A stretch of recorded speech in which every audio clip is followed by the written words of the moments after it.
नमस्ते, कैसे हैं आप सब लोग। ब्यूटीफुल लव वाइब्रेशन की सक्सेस स्टोरी लेकर के आई हूँ। इनके लव वाइब्रेशन ने इनके पार्टनर पर सिर्फ एक दिन के अंदर ही असर दिखा दिया और बहुत ही प्यारी वाली सक्सेस स्टोरी है। नमस्ते शांभवी दीदी, मैं आसाम से हूँ। मेरी हिंदी में कुछ प्रॉब्लम होंगी, आप अंडरस्टैंड करना। मैं लिख रही हूँ अपनी सक्सेस स्टोरी। ओके, तो इनकी जो सक्सेस स्टोरी थी ना, जब ये मेरे पास में आई थी तो थोड़ी सी ऊपर नीचे थी, मुझे पढ़ने में डिस्टर्ब हो रहा था। मतलब मैं एकदम ऐसे ऐसे नहीं बोल सकती थी जैसे अभी आपके सामने पढ़ पाऊंगी। तो मैंने उसको थोड़ा सा डियर आपकी सक्सेस स्टोरी को ठीक किया, अपनी नॉर्मल हिंदी में बनाया, फिर मैं ये अभी आप सबके सामने पढ़ रही हूँ। ठीक है। मेरे पार्टनर के ऑफिस के काम को मैंने करना के लिए मना कर दिया था, करने के लिए मना कर दिया था। तो फिर मेरे पार्टनर ने मेरे साथ इतनी ज़्यादा लड़ाई कर ली थी। मैं पहले भी उसे कई बार मना कर चुकी थी।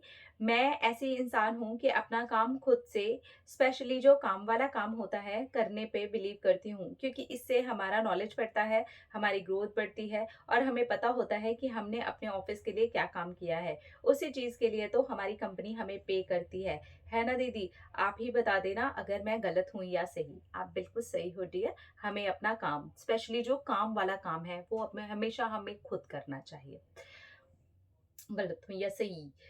मैं बहुत ज़्यादा एक दिन गुस्से में आ गई और मैंने वो काम करने से बिल्कुल साफ मना कर दिया और मैंने अपने पार्टनर को भी बोल दिया कि प्लीज़ मुझसे ऑफिस का काम मत करवाया करो, ये तुम्हारी ज़िम्मेवारी है और तुम किया करो। मेरे पास खुद भी अपने ऑफिस का बहुत काम होता है। इतनी सी बात पर उसने मेरे साथ ब्रेकअप कर दिया और वो बोला कि मैं तो बहुत टाइम से यही सोच रहा था, जो लड़की मेरी इतनी भी हेल्प नहीं कर सकती है, उसके साथ लाइफ टाइम कैसे चलूँगा? मैंने कहा कि ठीक है, कोई बात नहीं। जो इंसान इतना भी नहीं समझ सकता है कि मेरे पास में भी अपनी रिस्पॉन्सिबिलिटीज हैं, काम है, तो उसके साथ मेरा भी लाइफ कैसे ही चलेगा। इसके बाद में शुरू हुआ वो वाला सिलसिला जहाँ पर प्रॉब्लम बढ़ने लगी। अब मेरे मन में उसकी याद आने लगी और मुझे समझ नहीं आता मैं क्या करती। वो मुझे इग्नोर करने लगा, हमारे बीच में एक गैप सा आ गया और ये गैप कई महीनों तक चलता रहा। फिर एक दिन मैंने लव वाइब्रेशन भेजी और मैं भेजते-भेजते सो गई। जब मैं सुबह उठी तो मैंने ये सोचा कि पार्टनर्स ऐसे नहीं होते हैं, पार्टनर्स तो ऐसे होते हैं कि एक छोटी-सी भी मिसअंडरस्टैंडिंग हो जाए या हजार मिसअंडरस्टैंडिंग हो जाए या कैसा भी लड़ाई हो जाए, कितना भी मनमुटाव हो जाए या फिर हम कोई बहुत बड़ा अपराध ही क्यों ना कर दें, क्या हम एक दूसरे को माफ नहीं कर सकते? वो होता है प्यार, वो होता है रिश्ता। तो अगर मेरे पार्टनर को करना होगा तो ठीक है, नहीं तो अब मुझे कुछ नहीं करना। बस वो एक रात मैंने लव वाइब्रेशन भेजने के बाद दूसरे दिन के बाद कभी भी कुछ नहीं किया। 24 घंटे के बाद ही मुझे रिजल्ट आ गया था।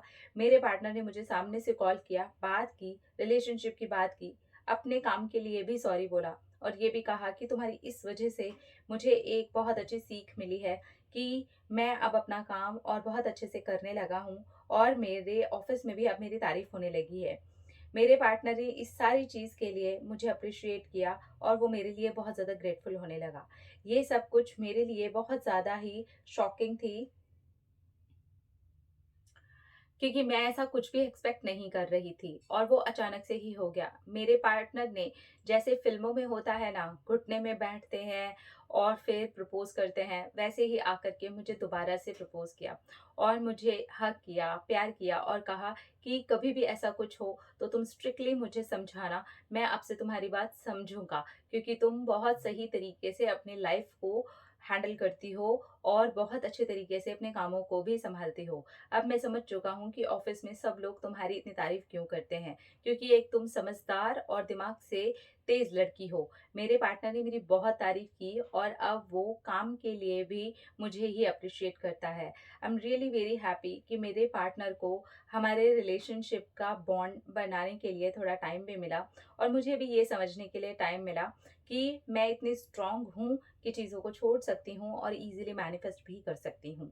Thank you so much Shambhavi दीदी, आपने सच में बहुत ज़्यादा हेल्प की है।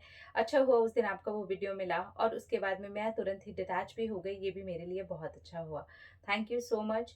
मैं यहाँ सबको ये बताना चाहती हूँ कि हमारा रिलेशनशिप कोई 1-2 साल का नहीं था, 7 ईयर्स का रिलेशनशिप था। उसके बावजूद भी मैंने अगर डिटैच किया है तो आप में से सब लोग भी कर सकते हो।